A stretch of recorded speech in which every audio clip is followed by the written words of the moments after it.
TMI show.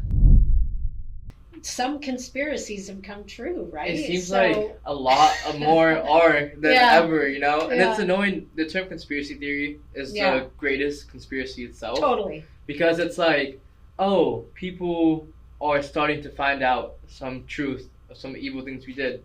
Let's make this term, let's add in crazy whack shit that no one believes into the label of conspiracy. Yeah. And then boom, when you bring up conspiracy, people will think of, you know, the crazy stuff and then the real stuff. Yeah. But that kind of, you know, it dissolves the true stuff within, you know, into the crazy stuff. Yes. That's just really annoying. Yeah. It's like, because now when people hear conspiracy, they write everything off they hear. Totally. Like, you know?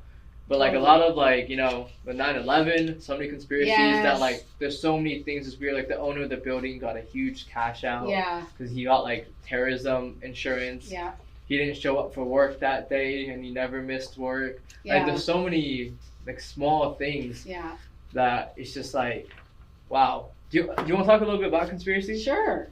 Okay, so I have a few written down. Just talk about whichever ones that, you know, most intrigue you. Yeah. There's Watergate, which is Nixon, Iran-Contra, Reagan, Operation Mockingbird, which is Cold War propaganda. Yeah.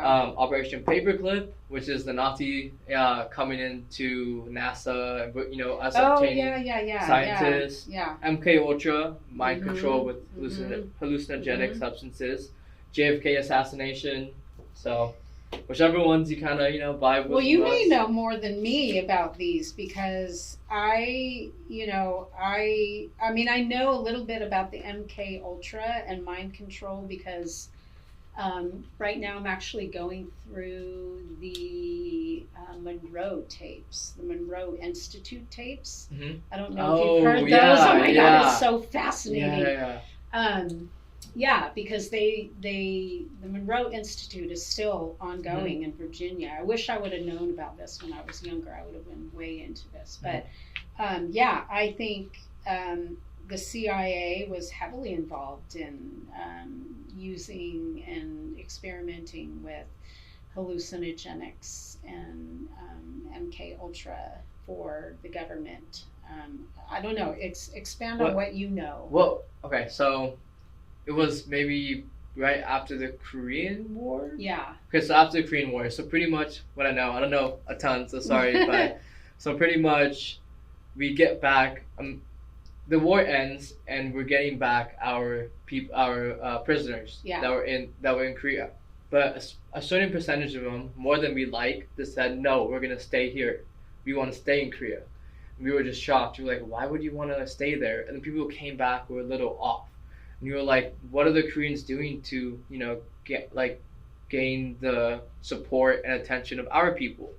So we started believing that they were using some kind of techniques to manipulate or control people without them knowing. And we realized, oh, they're using substances to break people's minds and then remold them. Yeah.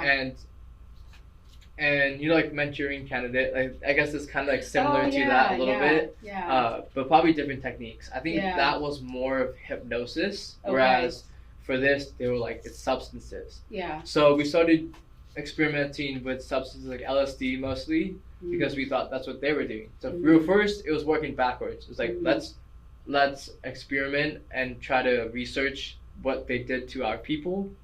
And then they were like, wait, this is actually kind of crazy. Let's like use this ourselves to give ourselves an advantage.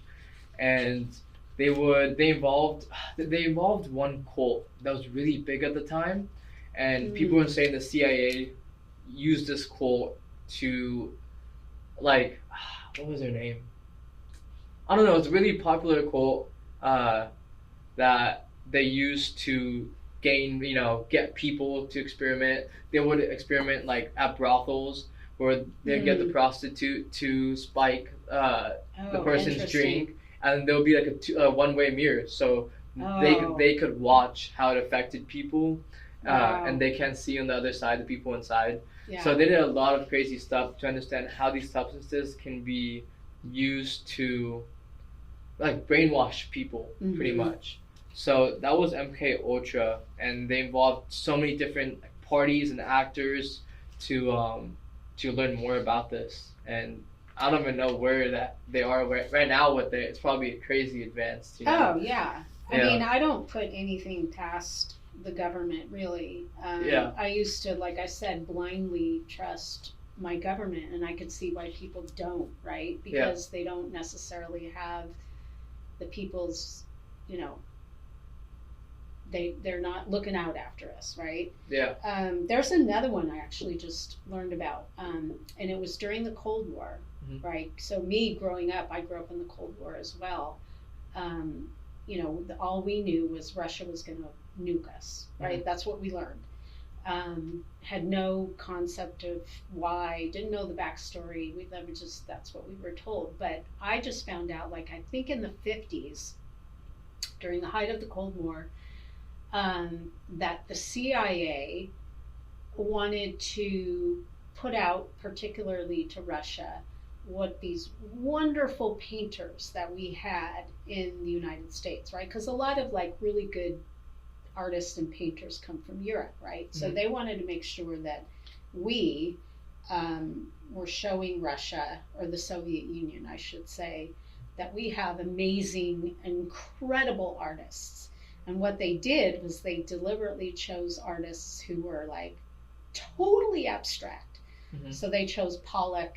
They chose that whole movement, right? So they handpicked, of course, they were all men, male artists, and and if you look at a Jackson Pollock painting, it was right. It was kind of like the new thing, and people didn't quite know how to react to that painting. So they kind of pushed all of that out there to say, hey, we're America, look at all these incredible things we're doing. We're thinking abstractly, to kind of shove it into the Soviets' face, like, you know, be jealous of us. Look what we got. There's maybe something here to that. But I didn't realize that the CIA did that. Like, why would they have any interest in using art? Well, they did it to use as propaganda, as, you know, we're doing great here in the art world.